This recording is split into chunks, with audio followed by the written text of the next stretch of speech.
Archana बहिवाळ ज्ञानामृत learning ceremony सेंटरमध्ये या YouTube चॅनलवरती तुमचे सर्वांचे स्वागत आहे.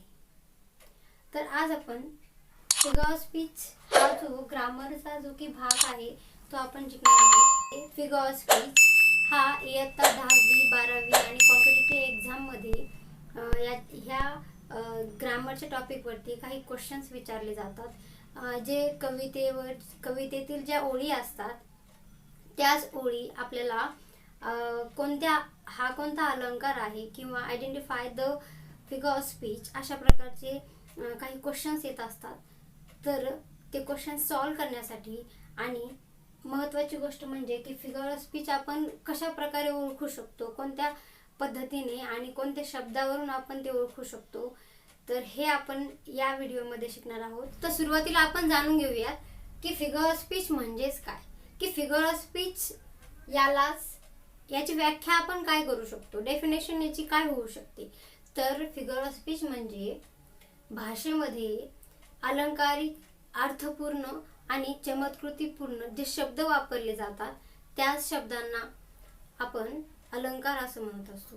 आणि अलंकार म्हणजेच काय की उदाहरण देऊन सांगायचं झालं की स्त्रियांचं सौंदर्य वाढवण्यासाठी जे दागदागिने घातले जातात तर त्याला अलंकार आपण म्हणतो. तशाच प्रकारे भाषेचं सौंदर्य वाढविण्यासाठी ती खुलविण्यासाठी जे अलंकार घातले जातात, for example figure of speech म्हणजेच की असे शब्द की जे अर्थपूर्ण असतात आणि ज्यामुळे भाषेला सौंदर्य निर्माण होतो, तर असे अलंकार भाषेमध्ये वापरले जातात. तर आज आपण हे 5 अलंकार शिकणार आहोत. सिमिली, मेटाफोर, पर्सॉनिफिकेशन, अँटिथेसिस, अलिटरेशन हे 5 अलंकार आपण या व्हिडिओमध्ये शिकणार आहोत. तर हे जे अलंकार आहेत तर ते आपल्याला उदाहरणासहित आपल्याला शिकायचे आहे आणि एक्सप्लेनेशन सहित आपल्याला ते शिकायचे आहेत. तर व्हिडिओला स्किप करू नका, व्हिडिओ शेवटपर्यंत बघा. नंबर 1, सिमिली अलंकार. सिमिली अलंकार म्हणजे a direct comparison to different object is called simile. Simile अलंकार म्हणजेच की दोन वस्तूंमधील साम्य वर्णन केलेले असते त्याला आपण सिमिली अलंकार म्हणतो. तर आपण हे एक उदाहरण घेऊन आपण समजून घेऊया. फॉर एक्झाम्पल इथे दिलेलं आहे, life is like a dream. हे जे सेंटेन्स आहे हे सेंटेन्स या सेंटेन्समध्ये दोन ऑब्जेक्ट येथे ह्या ऑब्जेक्टची तुलना केलेली आहे, लाईफ आणि dream. Life is like a dream म्हणजे जीवन हे स्वप्नासारखे आहे. तर लाईक हा जो शब्द आहे तर ह्या दोन ऑब्जेक्टची तो काय करतो तर साम्य दाखवतो किंवा तो तुलना करणारा एक शब्द आहे. लाईफ आणि ड्रीम ह्या दोनही जे ऑब्जेक्ट आहेत त्या ऑब्जेक्टचं तुलना करणारा लाईक हा शब्द इथे दिलेला आहे.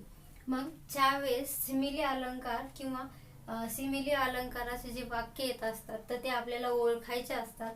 त्यावेळेस दिलेल्या वाक्यामध्ये किंवा कवितेच्या चरणामध्ये ज्यावेळेस लाईक, ॲज, सो असे शब्द ज्यावेळेस आपल्याला त्या वाक्यामध्ये दिसतील तर ते जे वाक्य सिमिलचे असेल. मग आपल्याला ओळखायचं झालं तर लाईक, ॲज, सो जर त्या दिलेल्या वाक्यामध्ये त्या असतील त्यावेळेस तो अलंकार सिमिली अलंकार होतो. म्हणजेच उपमा अलंकार त्याला आपण मराठीमध्ये म्हणत असतो. Second example, Tanaji fought like a lion. Tanaji, lion हे दोन ऑब्जेक्ट दिलेले आहेत. हे दोन ऑब्जेक्ट इथे दिलेले आहेत. तर त्या ऑब्जेक्ट म्हणजे तानाजीची तुलना एक लॉयनशी केलेली आहे. म्हणजे तानाजी कशा प्रकारे लढले तर एका सिंहाप्रकारे ते सिंहासारखे ते लढले असं त्याचा अर्थ होतो. लाईक हा जो शब्द आहे तर ह्या दोन ऑब्जेक्टची तुलना लाईक शब्द दर्शवित आहे. म्हणून ज्यावेळेस सिमिली अलंकाराचं वाक्य ज्यावेळेस आपल्याला येईल तेव्हा त्याच्यामध्ये लाईक, ॲज, सो असे शब्द तिथे असतील. ज्याची तुलना केली जाते त्याला उपमेय म्हणतात आणि ज्याच्याशी तुलना केली जाते त्याला उपमान असे म्हटलं जातं. म्हणजे उपमेय आणि उपमान हे सिमिली अलंकारामध्ये सारखेच असतात.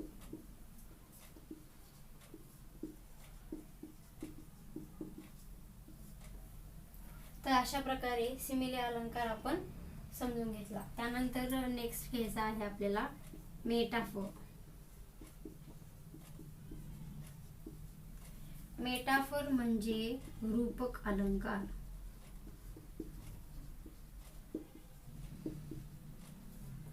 मेटाफोर आणि रूपक अलंकार हे साधारणतः सारखेच आहे.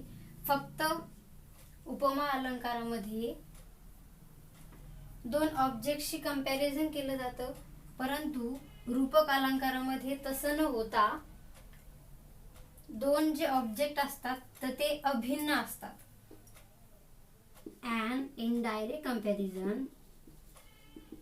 an indirect comparison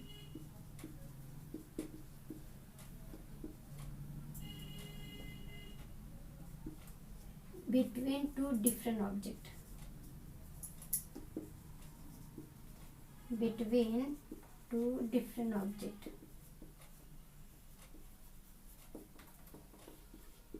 Object is called metaphor. म्हणजे मेटाफोर अलंकारामध्ये तुलना न होता त्या दोन बाबी अभिन्न आहेत असं दर्शवलेलं असतं. फॉर एक्झाम्पल घेऊ आपण त्यासाठी. Life is a dream. तर हे एक्झाम्पल आपण घेतलेलं आहे. लाईफ इज अ ड्रीम म्हणजे जीवन हे स्वप्न आहे. इथे दोन ऑब्जेक्ट आहे ह्या वाक्यामध्ये, नंबर 1 आणि नंबर 2, उपमेय आणि उपमान.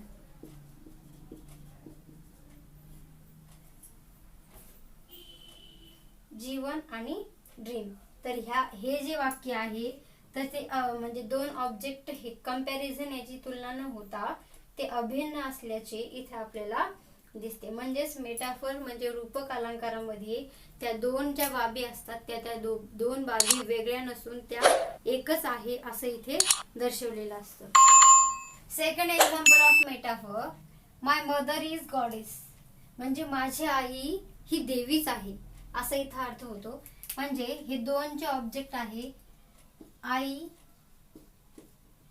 आणि देवी, हे जे दोन ऑब्जेक्ट आहेत ते वेगवेगळे नसून ते अभिन्न आहे. म्हणजे ते एकच आहे असा त्याचा अर्थ होतो. त्यानंतर थर्ड फिगर ऑफ स्पीच आहे आपली पर्सोनिफिकेशन. पर्सोनिफिकेशन म्हणजे चेतना गुणोक्ती अलंकार. तर चेतना गुणोक्ती अलंकार म्हणजे निसर्गातील निर्जीव वस्तू सजीव आहेत अशी कल्पना करून जी मानव जातीप्रमाणे वागतात असे त्याचे वर्णन असते तेथे चेतना गुणोक्ती अलंकार होतो.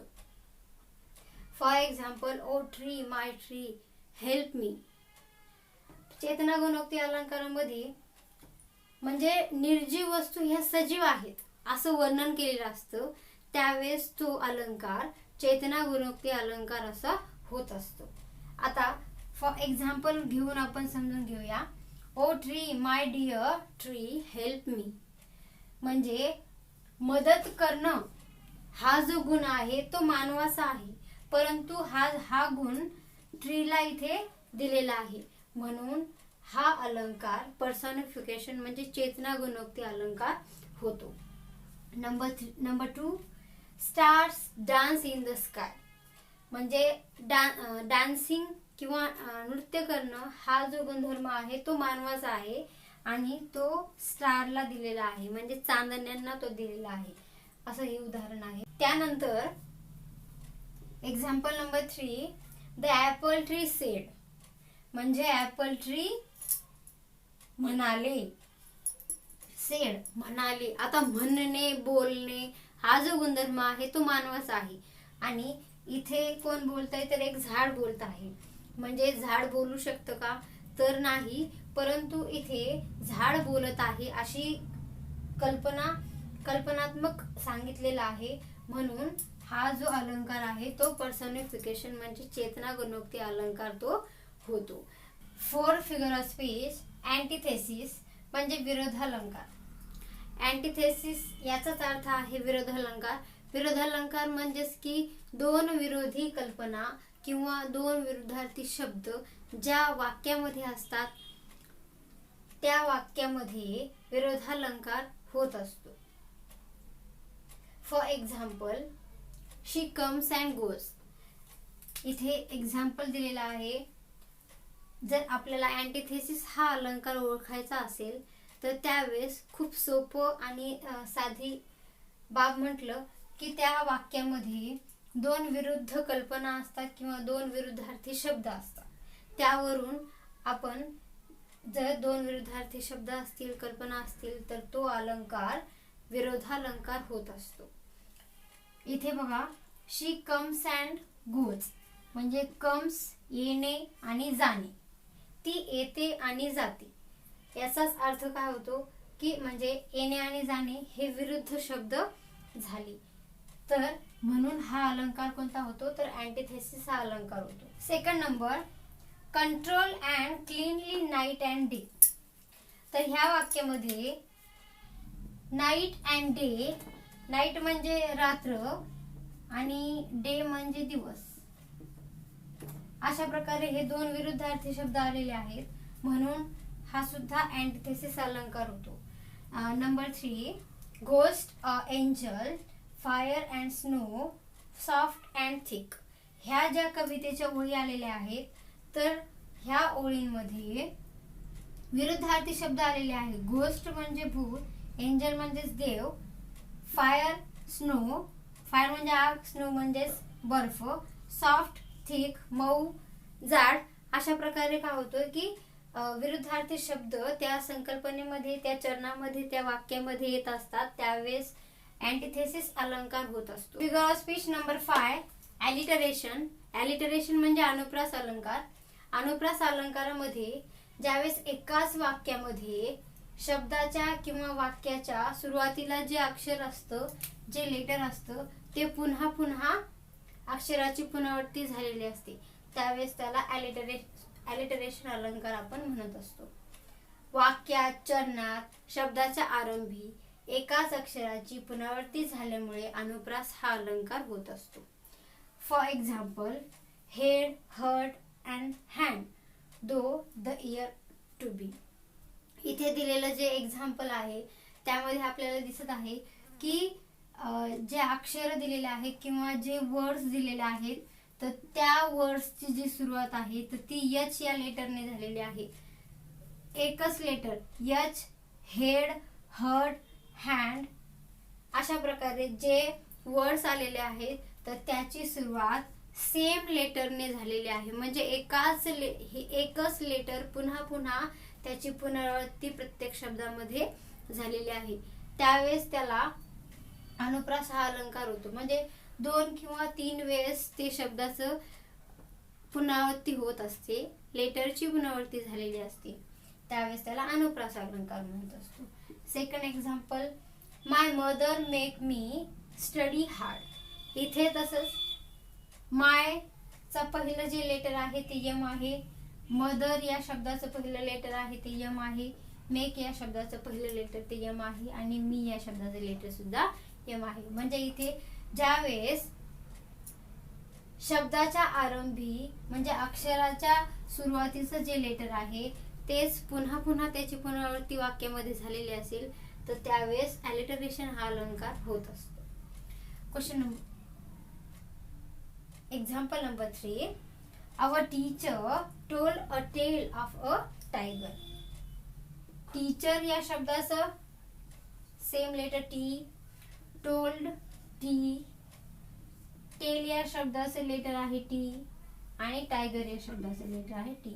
म्हणजे टी हे जे लेटर आहे ते पुन्हा पुन्हा याचं रिपिटेशन झालेलं आहे, पुनरावृत्ती तिथे झालेली आहे. म्हणून ज्यावेळेस एकाच लेटरची एकाच वाक्यामध्ये एकाच चरणामध्ये पुनरावृत्ती शब्दाच्या सुरुवातीला पुनरावृत्ती होत असेल तर त्यावेळेस ॲलिटरेशन हा अलंकार होत असतो. तर अशा प्रकारे ॲलिटरेशन हा अलंकार आपण शिकलो. त्यानंतर नंबर 6 रिपिटेशन.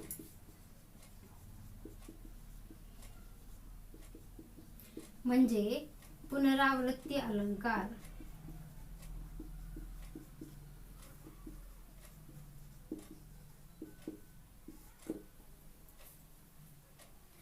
रिपिटेशन म्हणजेच पुनरावृत्ती अलंकार. या अलंकारामध्ये सुद्धा असेच प्रकारे शब्दाची पुनरावृत्ती होत असते. म्हणजेच एकाच वाक्यामध्ये एकाच चरणामध्ये सेम वर्ड पुन्हा पुन्हा रिपीट होतो. म्हणजे सेम शब्द एकच शब्द वारंवार आलेला असतो त्यावेळेस त्याला पुनरावृत्ती अलंकार आपण म्हणत असतो. For example, land of our birth, our faith, our pride. तर ह्या एक्झाम्पल मध्ये आवर हा जो शब्द आहे तो रिपीट झालेला आहे म्हणून याला रिपिटेशन अलंकार असं आपण म्हणत असतो. म्हणजे पुनरावृत्ती अलंकार याला म्हणत असतो. सेकंड एक्झाम्पल दिलेला आहे इथे, many times, many many times.